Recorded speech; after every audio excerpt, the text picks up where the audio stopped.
तो दोस्तों नमस्कार, आप लोगों का ऑल इंडिया स्टडी में स्वागत है। मेरे प्रिय भाई बहनों, मेरे दोस्त, आइए आज हम पढ़ेंगे सीटेट में मैथ पैडागोजी, जो टॉपिक नंबर 1 सामुदायिक गणित है। देखिए, यहाँ से सामुदायिक गणित से 3 से 4 क्वेश्चन जो पेपर में पूछे जाते हैं। तो आज का जो मेरा प्रश्न है, जितना प्रश्न लिया गया है उसमें से लगभग 2 से 3 क्वेश्चन पेपर में डायरेक्ट पूछे जा सकते हैं। तो वीडियो को अंत तक जरूर देखिएगा, और वीडियो अच्छी लगेगी तो चैनल को आप लोग लाइक शेयर सब्सक्राइब जरूर कर लीजिएगा। तो आइए प्रश्न नंबर 1 देखते हैं। कह रहा है सामुदायिक गणित का मुख्य उद्देश्य क्या है। तो देखिए, जो सामुदायिक गणित होती है इसका जो मुख्य उद्देश्य होता है,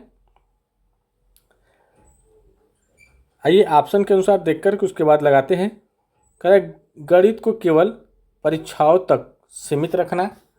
तो देखिए, गणित सिर्फ परीक्षा तक सीमित नहीं होती है, दैनिक जीवन में भी कार्य करती है, हर जगह कार्य करती है। तो ये तो उद्देश्य होगा नहीं, ये बात गलत हो गई। कह रहा है गणित अवधारणाओं को दैनिक जीवन और समाज से जोड़ना, ठीक है।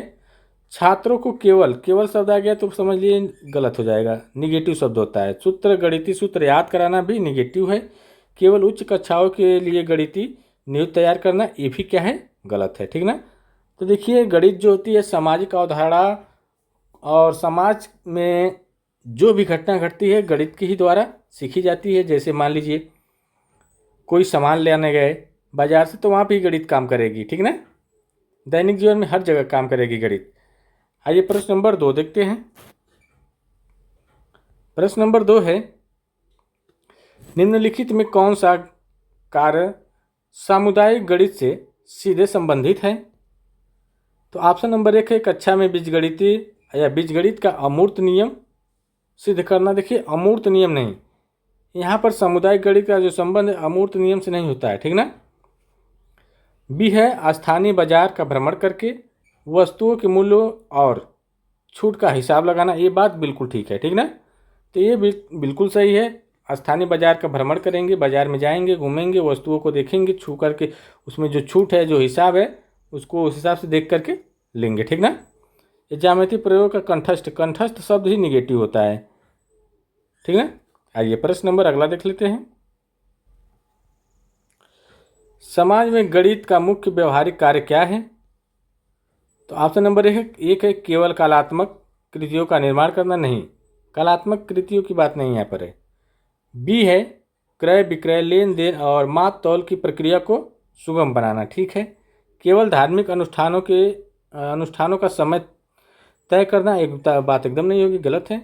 केवल शब्द आ गया तो निगेटिव मान लीजिए, तुरंत काट दीजिए आँख मूंद करके, जो बचेगा ऑप्शन वो सही हो जाएगा। क्रय विक्रय, लेन देन और माप तौल की प्रक्रिया को सुगम बनाना, ठीक ना। तो ऑप्शन नंबर बी करेक्ट हो जाएगा। आइए प्रश्न नंबर अगला देख लेते हैं। प्रश्न नंबर 4 है गणितीय क्लब की स्थापना से समुदाय को क्या लाभ होता है। तो देखिए, जो गणितीय क्लब, मैथ क्लब जो है, उसकी स्थापना से क्या क्या लाभ होता है, आइए देखते हैं। ऑप्शन नंबर 1 है केवल विद्यालय का नाम प्रसिद्ध होता है। गलत बात, केवल विद्यालय का नाम क्यों प्रसिद्ध होगा भाई। बी है गणित विद्यार्थियों में गणित के प्रति रुचि, सामाजिक कौशल और व्यवहारिक उपयोग का विकास होता है। ये बात तो ठीक है। और सी है शिक्षकों का कार्यभार समाप्त हो जाता है। गलत बात, पाठ्य पुस्तकें पढ़ने की आवश्यकता समाप्त हो जाती है। ये भी गलत। तो ऑप्शन नंबर बी करेक्ट हो जाएगा, ठीक। आइए प्रश्न नंबर अगला देखते हैं। प्रश्न नंबर 5 है एक प्राथमिक शिक्षक बच्चों को घर के बिजली के बिल का विश्लेषण करने को कहता है। यह गतिविधि दर्शाती है।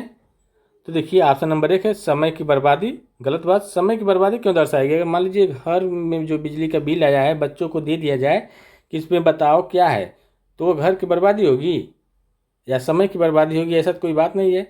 बी है गृह कार्य का अनुचित तरीका। नहीं, ये भी अनुचित तरीका वाली बात भी नहीं होगी, ठीक ना। क्या कोई तरीका है क्या कि गृह कार्य के लिए ही सिर्फ दिया जा रहा है, डेली थोड़ी ना है। और सी करा है गणित का सामुदायिक व व्यवहारिक जीवन से एकीकरण, ठीक है। गणित का क्या हो जाएगा, समुदाय से जोड़ा जाएगा और व्यवहारिक जीवन में उसका उपयोग होता है, ठीक ना। तो ऑप्शन नंबर डी भी करेक्ट हो जाएगा, तो सी करेक्ट हो जाएगा, ठीक ना। डी क्या है, इनकरेक्ट है, केवल शब्द आया है, ठीक ना। सॉरी, अगर करेक्ट बोल दिया है वो डी में, तो उसको गलत है बोल दिया हूँ, ठीक ना। आइए प्रश्न नंबर अगला देख लेते हैं। अंकगणित की शिक्षण प्रक्रिया मुख्य रूप से किस सामाजिक आवश्यकता को पूरा करती है? तो ऑप्शन नंबर 1 है अमूर्त तर्क का निर्माण। करा अमूर्त तर्क का निर्माण। तो देखिए यहाँ पर करा है शिक्षण प्रक्रिया मुख्य रूप से किस सामाजिक आवश्यकता को पूरा करती है। तो यहाँ पर अमूर्त की बात नहीं होगी, दैनिक जीवन में जो हिसाब लेन देन होता है, जो मूर्त तरीके से होता है, उस पर बात कर रहा है समुदाय में, ठीक ना। तो बी है दैनिक जीवन का आर्थिक लेन देन और हिसाब किताब, ठीक है। चित्रकला की बारीकियाँ समझना, यहाँ पर चित्रकला वाली बात नहीं है। यहाँ पर कहाँ पर चित्रकला बना दी है, यहाँ पर कहाँ पर फूल लगना चाहिए, कहाँ पत्ती लगना चाहिए, यहाँ पर इसकी बात थोड़ी ना हो रही है। भाषा का व्याकरण सीखना, यहाँ पर भाषा वाली बात भी नहीं हो रही, ठीक ना। तो ऑप्शन नंबर बी करेक्ट हो जाएगा, ठीक। आइए प्रश्न नंबर 7 देखते हैं। प्रश्न नंबर 7 है गणित सभ्यता और संस्कृति का दर्पण है, यह कथन किसने दिया था? लॉक, हॉगबेन, रोजर बेकर, ड्यूट। देखिए गणित सभ्यता और संस्कृति का दर्पण, ये बात जो बताने वाले मनोवैज्ञानिक थे हॉगबेन ने, ठीक ना। तो इसका जो सही जवाब हो जाएगा हॉगबेन। आइए प्रश्न नंबर अगला देखते हैं।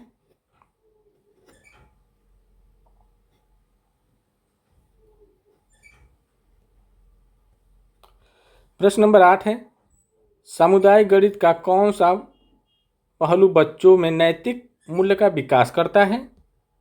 तो कह रहा है सामुदायिक गणित में कौन सा पहलू है जो बच्चों के नैतिक मूल्य का विकास करता है? तो ऑप्शन नंबर 1 है गणित में सटीकता, ईमानदारी और निष्पक्षता, ठीक है। तेजी से उत्तर रटना, ये बात तो एकदम गलत है। केवल शब्द आ गया तो निगेटिव। दूसरे से प्रतिस्पर्धा नहीं कर सकते, ठीक ना, हराने वाली बातें नहीं होगी सामुदायिक गणित में। गणित में सटीकता होनी चाहिए, ईमानदारी होनी चाहिए और निष्पक्षता होनी चाहिए। तो ऑप्शन नंबर ए करेक्ट हो जाएगा इसका। आइए प्रश्न नंबर हम लोग अब देखेंगे 9।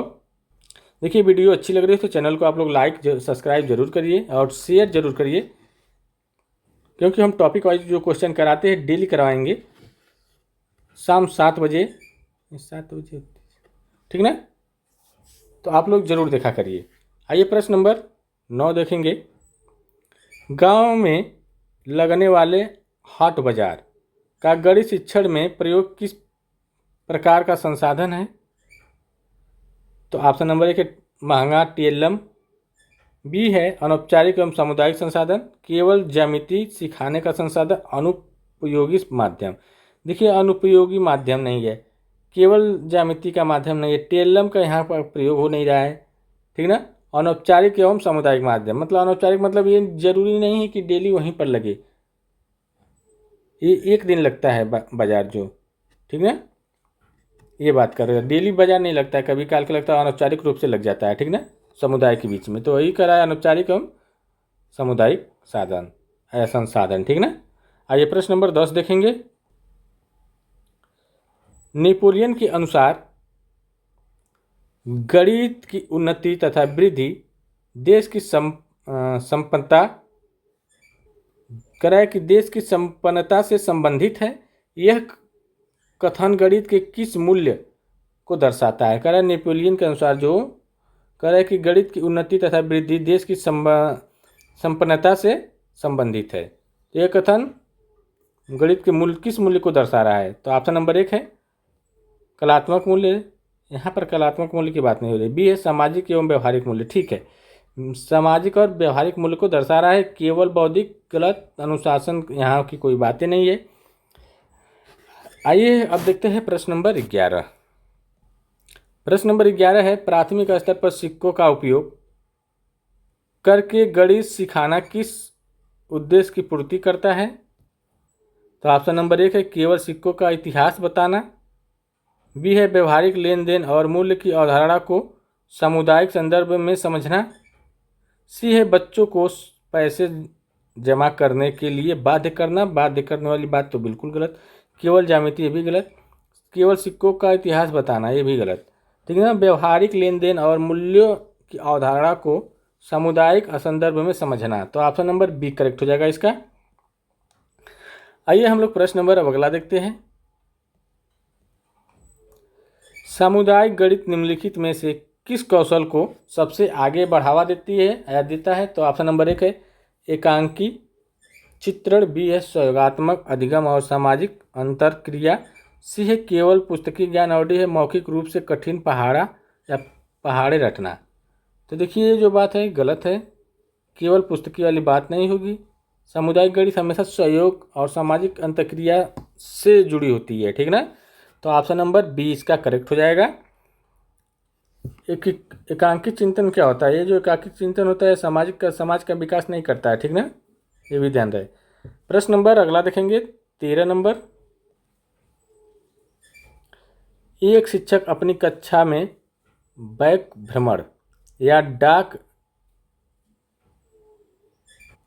बैंक भ्रमण लिखा है, ठीक ना, मुझे लगा बैक वहाँ पर अंक की मात्रा, ठीक है। करा कि एक शिक्षक अपनी कक्षा में बैंक भ्रमण या डाकघर भ्रमण का आयोजन करता है, इसका मुख्य शैक्षणिक उद्देश्य क्या है? तो ऑप्शन नंबर 1 है विद्यार्थियों को मनोरंजन कराना। है मनोरंजन वाली बात थोड़ी ना, मनोरंजन के लिए बैग में ले जाएगा। बी है गणित के सामाजिक और व्यवहारिक अनुप्रयोगों का प्रत्यक्ष अनुभव कराना, ठीक है, प्रत्यक्ष रूप से अनुभव कराने के लिए, जो प्रत्यक्ष का मतलब वो जो देख करके, ठीक ना, इसलिए भ्रमण करा रहा है, ठीक। तो ऑप्शन नंबर बी करेक्ट हो जाएगा इसका। प्रश्न नंबर 14 देखेंगे। राष्ट्रीय पाठचर्या रूपरेखा एनसीएफ 2005 के अनुसार गणित शिक्षण का मुख्य लक्ष्य क्या होना चाहिए? तो ऑप्शन नंबर 1 है बच्चे की विचार प्रक्रिया का गणितीकरण करना, ठीक है। बी कह रहा है अधिक से अधिक गणितीय सूत्र याद कराना। सूत्र याद कराना वाला शब्द क्या है? निगेटिव है, तो ये गलत हो जाएगा। केवल शब्द आ गया, ये भी गलत। और पाठ्य पुस्तक के सभी प्रश्नों को हल कराना है। जरूरी पाठ्य पुस्तक के प्रश्न हल करा देंगे तो क्या उससे गणित का जो मुख्य लक्ष्य है वो प्राप्त हो जाएगा? नहीं। मुख्य लक्ष्य जो होता है बच्चों की विचार की प्रक्रिया क्या है, क्या है, दैनिक जीवन में गणित का क्या आधारमूल कार्य है, उसको जानना। तो देखिए इस हिसाब से ऑप्शन नंबर इसका ये करेक्ट हो जाएगा। बच्चे की विचार प्रक्रिया का गणितीकरण करना, ठीक ना। अगला क्वेश्चन देखेंगे। प्रश्न नंबर 15 है गणित का उपयोग समाज के किन किन क्षेत्रों में होता है? तो देखिए जो गणित है इसका उपयोग कृषि और व्यापार में, उद्योग और प्रौद्योगिकी में, घरेलू बजट और निर्माण कार्य में, उपरोक्त सभी। तो देखिए जो कृषि और व्यापार में जो प्रयोग होता है वह किस में होता है? कृषि और व्यापार में भी होता है, घरेलू उद्योग और प्रौद्योगिकी में भी होगा, ठीक है ना, घरेलू बजट और निर्माण कार्य में भी। तो ऑप्शन नंबर डी इसका सही हो जाएगा, ठीक ना, हर जगह इसका प्रयोग होगा इस तीनों ऑप्शन में, ठीक ना। प्रश्न नंबर 16 देखेंगे। क्षेत्रमिति का सामुदायिक उपयोग किस कार्य में देखा जा सकता है? ऑप्शन नंबर 1 है खेत का क्षेत्रफल मापने और बाड़ लगाने में।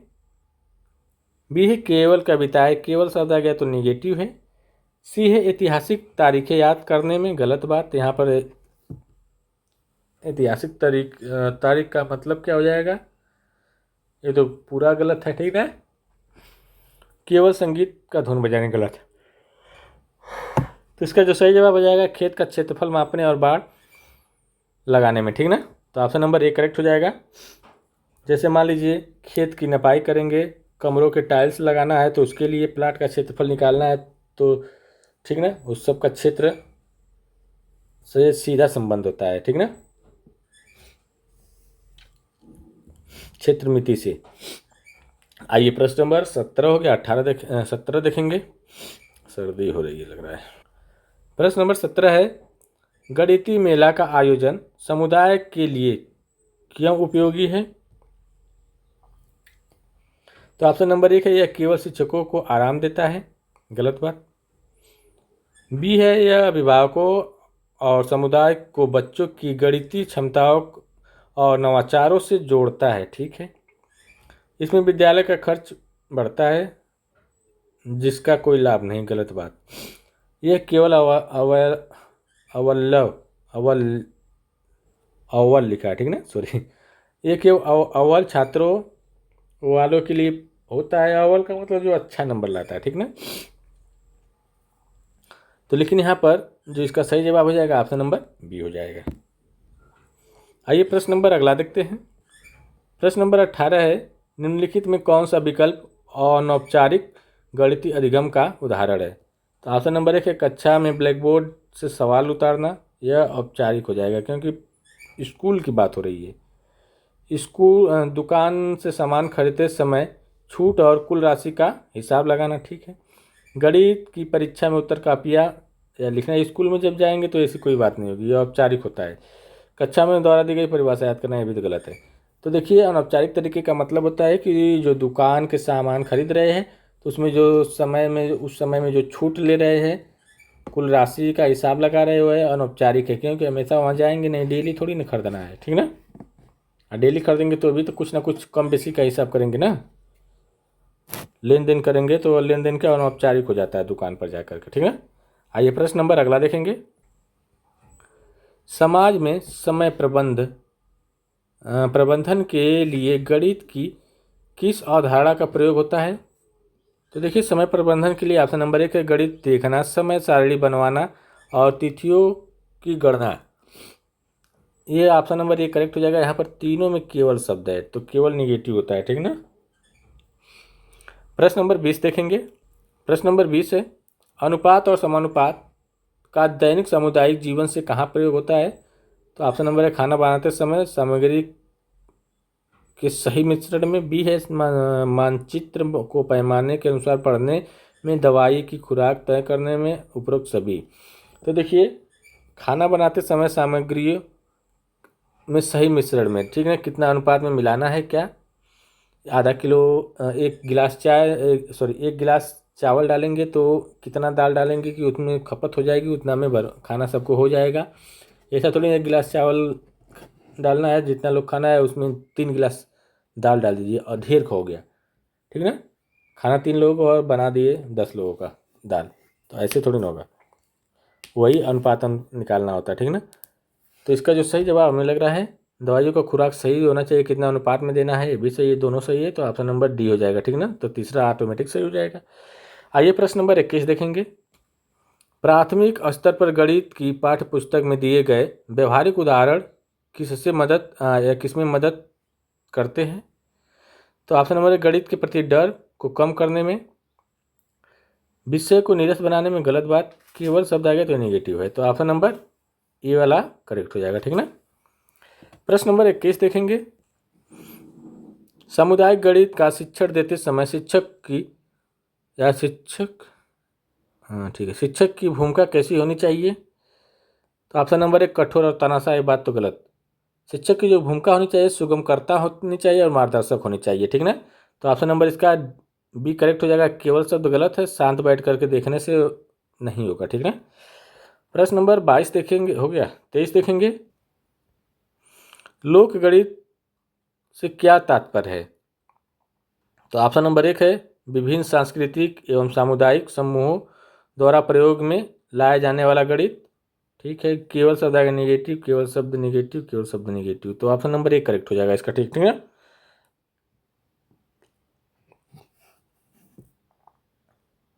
देखिए इसका मतलब लोक गणित का मतलब होता है जैसे समाज के समूहों में बुन करके बढ़ाई, किसान, सब क्या होते हैं पारस्परिक गणित गणितीय ज्ञान को संदर्भित करते हैं, ठीक ना।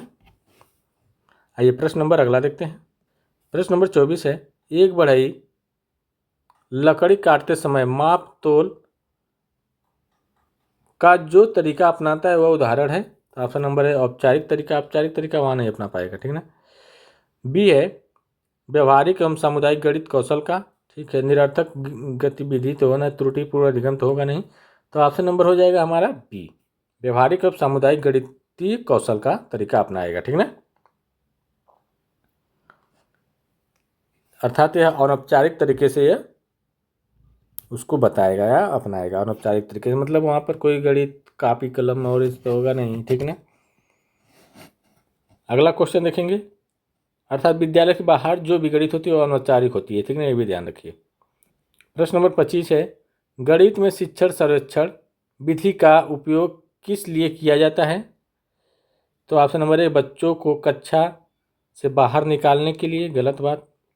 बी है आंकड़ों एकत्र करने और सामुदायिक समस्याओं को गणितीय रूप में समझने के लिए। तो ये बात ठीक है, ऑप्शन नंबर बी करेक्ट हो जाएगा। केवल शब्द गलत हो जाएगा, ठीक है ना।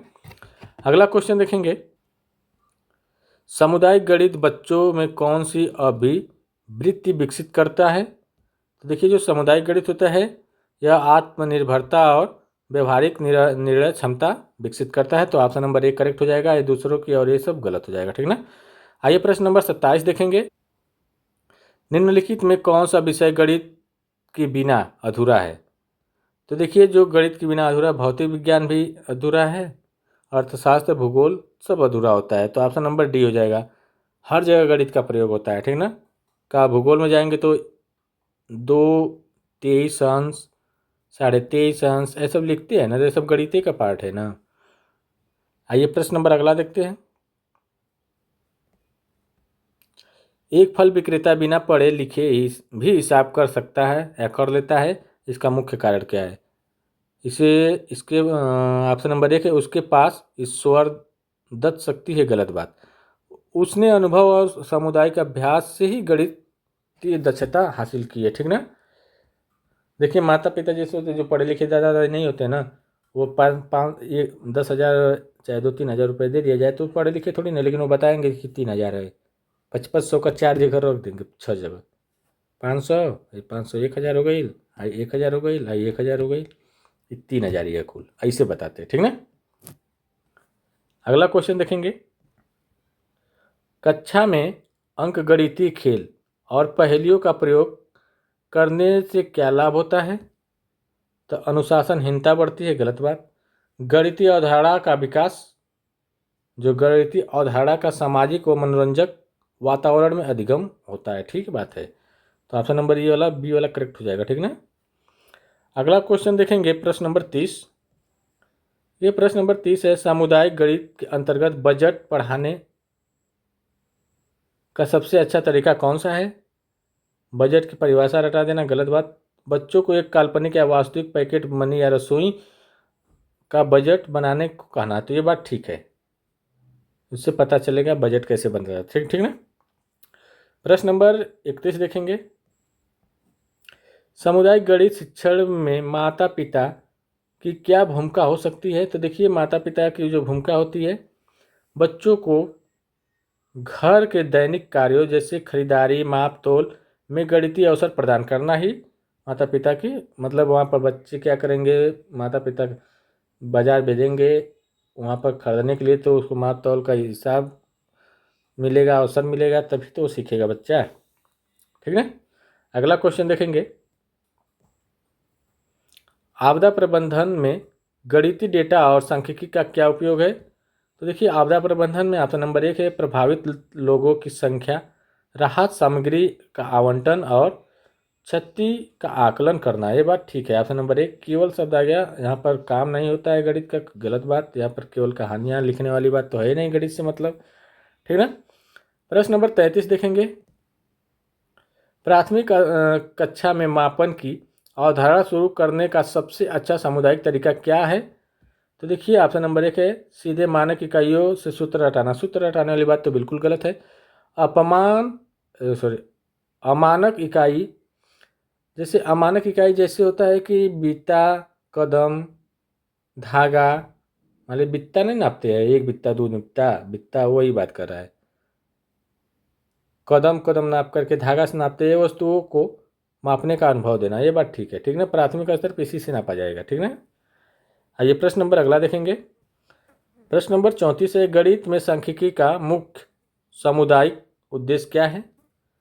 तो ऑप्शन नंबर एक है, सामाजिक आंकड़ों जैसे साक्षरता दर, संख्या को एकत्र प्रदर्शित और विश्लेषित करना, ठीक ना। तो ऑप्शन नंबर एक करेक्ट हो जाएगा, तीनों ऑप्शन निगेटिव है, ठीक ना। आइए प्रश्न नंबर 35 देखेंगे, यदि कोई छात्र बाजार में दुकानदार द्वारा दिए गए गलत छुट्टे पैसे को पकड़ लेता है, तो यह क्या दर्शाता है। उसका गणितीय ज्ञान का सफल सामाजिक व्यवहारिक स्थानांतरण हो जाता है, तो यह बात पकड़ लेता है, केवल शब्द आ गया, चालाक थोड़ी ना है, वहाँ पर गणितीय कौशल होना चाहिए, गणितीय कौशल नहीं होगा तो बच्चा नहीं पकड़ पाएगा, ठीक ना। अगला क्वेश्चन देखेंगे, सामुदायिक गणित किस शिक्षण सिद्धांत पर आधारित है? तो अज्ञात से अज्ञात की ओर, जो अज्ञात से ज्ञात की ओर, अज्ञात वाली बात नहीं है, ज्ञात से अज्ञात की ओर होती है। ज्ञात से अज्ञात की ओर, मूर्त से अमूर्त की ओर, ठीक ना। सामुदायिक गणित में पहले देखा जाता है, कोई भी सामान लोगे, बाजार से सामान लोगे तो पहले देखोगे, तो ज्ञात है फिर अज्ञात, मूर्त है अमूर्त, ठीक है। प्रश्न नंबर 36 हो गया। 37 देख लेते हैं। गणित शिक्षण में प्रोजेक्ट विधि का प्रतिपादन किसने किया था, जो सामुदायिक गणित के लिए अत्यंत उपयोगी है? तो देखिए जो किए थे किलपैट्रिक ने। कौन किए थे? किलपैट्रिक ने।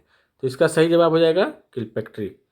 जॉन डेवी जो है प्रयोजनवाद के दर्शन प्रयोजनवाद का दर्शन दिए थे, ठीक ना। किलपैट्रिक ने ही बताए थे, जो जॉन डेवी के शिष्य थे किलपैट्रिक, इन्होंने प्रोजेक्ट विधि का विकास किया था, जो सामाजिक और व्यवहारिक समस्याओं को हल करने पर बल देती है, ठीक ना। स्किनर जो है और थॉर्नडाइक के व्यवहारवादी सिद्धांत मनोवैज्ञानिक है। आइए प्रश्न नंबर अगला देख लेते हैं। प्रश्न नंबर 38 है। गणित का कौन सा मूल्य बच्चे को समाज के नियमों और अनुशासन का पालन कराना सिखाता है? तो ऑप्शन नंबर ए सांस्कृतिक मूल्य, अनुशासन, संबंधित एवं सामाजिक मूल्य। तो ऑप्शन नंबर बी करेक्ट हो जाएगा, और ये सब केवल शब्द है तो ये गलत हो जाएगा, ठीक ना। अगला क्वेश्चन देख लेते हैं। प्रश्न नंबर 39 है। स्थानीय कारीगरों जैसे राजमिस्त्री, दर्जी कक्षा में आमंत्रित कर उनके गणितीय अनुभव पर चर्चा कराना उदाहरण क्या कहलाता है? तो देखिए सामुदायिक संसाधनों के शिक्षण में उपयोग का। तो ऑप्शन नंबर बी करेक्ट हो जाएगा। आज का लास्ट और अंतिम क्वेश्चन देख लेते हैं। 40। गणित शिक्षण का जीविकोपार्जन संबंधित मूल्य क्या दर्शाता है? तो देखिए ऑप्शन नंबर है गणित का उपयोग करके भविष्य में रोजगार, व्यापार या आजीविका अर्जित करना, ठीक ना। तो ऑप्शन नंबर 1 करेक्ट हो जाएगा। देखिए टोटल 40 क्वेश्चन कंप्लीट हुए। वीडियो अगर अच्छी लगी हो, समझ में आया, तो चैनल को लाइक शेयर सब्सक्राइब करिए। डेली आपको टॉपिक वाइज मिलेगी, और फिर उसके बाद प्रैक्टिस कराएंगे। 15 दिन बचेगा पेपर, तो उसके बाद प्रैक्टिस कराएंगे पूरे सब्जेक्ट का। तो जल्दी जल्दी आप लोग चैनल को लाइक शेयर सब्सक्राइब जरूर कर लीजिए। अब मिलते हैं अगले वीडियो में, तब तक के लिए नमस्कार।